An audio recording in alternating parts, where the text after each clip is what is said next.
if you have a list of names, then you actually need to create a line for each of the names. There are a few ways you can do that in Excel.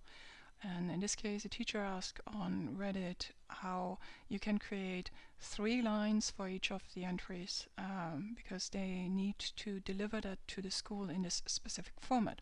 So I made a small list of students. You may recognize that from my last tutorial, and also a list of the subjects. And to be honest, I wouldn't do a lot of things in Excel with that, because that's much easier done in a text editor. I'm going to show that first to you how I would solve that, but then I'm also going to show you how to make a complicated list which will automatically create the list you're looking for, which you then can deliver to the school to help you understand how you would create these kind of ticket items. But the very short version is you have a list of students, and in this case you put them in here, and you put up top here in 3 different entries the subjects. And what I did here is nothing else than just reference the student name 3 times.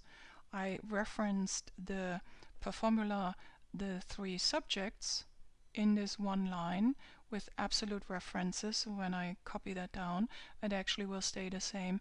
And I added a separator, which I'm going to use to search and replace in a moment. And I created the first line, then I copied everything down, and if you have hundreds of students, you just copy it down to till you're finished. And then you mark everything and you copy it, Control C, and then you go into a text editor, and usually any text editor will do. For Windows, I absolutely recommend Notetab. There's a free version called Notetab Lite, which does everything you need. And on the Mac, when I had to use it, I think it was called Text Wrangler. It's also a free editor. And if I just paste it, this is how it's going to look. And what you don't see is hidden here is tabs. This is how a copy and paste would actually work. And what I want to do is I want to create new lines. I want to make, basically, I take this and replace it with this. And you might say, Nicole, this is stupid, this is manual work. Well, not really, because what we are going to do is we are going to mark this, which is the tab, the marker, and the tab. And I'm pressing Control R, which is replace. And now it's going to search everywhere for, and I think it's called in English 𝗥𝗘𝗗𝗚, 𝗥𝗘𝗃 T, ## and then 𝗥𝗘𝗃 T, and I want to replace that with 𝗥𝗃 P, which usually in most of the text editors you have, these are very likely the instructions to replace tabs and a separator with a page, a new line. And I'm going to go find next, click replace, replace, replace, replace, go back to the beginning so I can hit replace all. Yes, I want to replace everything. May look a little bit weird, but don't worry about it. You press Control A and copy again, and you go back to your spreadsheet, go to a new sheet, and then if you paste now here, suddenly you have this. And quite honestly, if you repeat this, this is going to take you 5 minutes, and then you can do this. Now, if you don't have a text editor, I recommend getting one, because if you do a little bit more with Excel, this is the type of stuff which really is going to help you. But this is one method.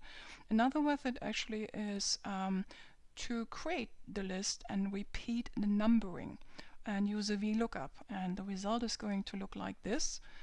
You have all of the names and you have all of the subjects, and you can do this quite simply by starting out manually. So I want to have 3 lines, and my student actually, number 1, John Doe, number 2, Laura Benson, and if I have my 2 here, this is the I recognize and I look for the repeating patterns, and in each of the patterns I also have 3 different subjects. What I'm going to do is to create a Vlookup, and the Vlookup is going to look for this number, and I'm going to look in my student list, and I'm going to mark the whole column, press F4 to make it absolute, semicolon, and I want to return the second entry, which is the name, so I say 2, and I always use false. And now I have John Doe, And if I copy this down, you can see it fills out correctly. The one thing which is missing now is here, the same VLOOKUP. But now for the first column, where I'm going to have the subject reference, so I'm going to my mislabeled student tabs, press F4 to make it absolute. I want to have the second result, false, and now I have math. And if I paste this down, this is exactly what I want. So now I'm going to happily copy this down till many hundred lines later. Sorry, just the first one, and then copy it down. And as you quickly can see, if your numbering end, it runs into an error. And what you can actually do is there's a formula called if error. If you combine your VLOOKUP with if error, it will just result in an empty space when you have that. What I would usually do if I come to the end of the line, I'll just copy from here and ignore the rest. But this was simple, but what is not simple is actually how do you construct these two entries, because this is for the student and this is for both S, that's bad, name. Number of the name and the subject. Well, you apply a little bit of thinking. You have a repeat action after 3. After 3, you want everything of this to be +1, and you can make a simple formula for that. You just go and say, I want to have this +1. And then when you go to the next one, it now refers to the first entry with the 2. So when you copy that down, you have the numbers for your students pat down. This is a little bit more complicated, but this is what I don't know what it's called in English, but we are looking specifically for this break, because this break indicates there's a new student, and if there's a new student, you want to start fresh with 1. So the formula is pretty simple. You just go and say equal if this number, which is a 2, is not the same, is unequal the one from above the line, then return a 1. Otherwise, return the number from this one above +1. And you close this, and this is the mechanism which will, if you copy it down, every single time there is a change in the number of the student, will create this, and then you can just copy it down to wherever you need it to be. As you can see, I didn't really fix it here, but that's fine. Once you're finished, this is not good to give to your school because it's formulas. So the one thing you still need to do is you mark everything, scroll down to the last bit, you copy, and then you go to your school overview and you paste it as special.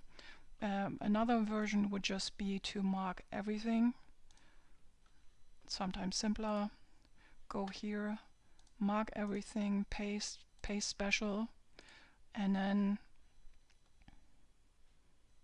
because now the formulas are gone, delete, go to the end, delete everything, and now you can just go move or copy, create a new entry for that, copy it to a new sheet, save it under a specific name, and then you have your solution. I hope this helps, and if you like more like this, please subscribe. And greetings from Berlin.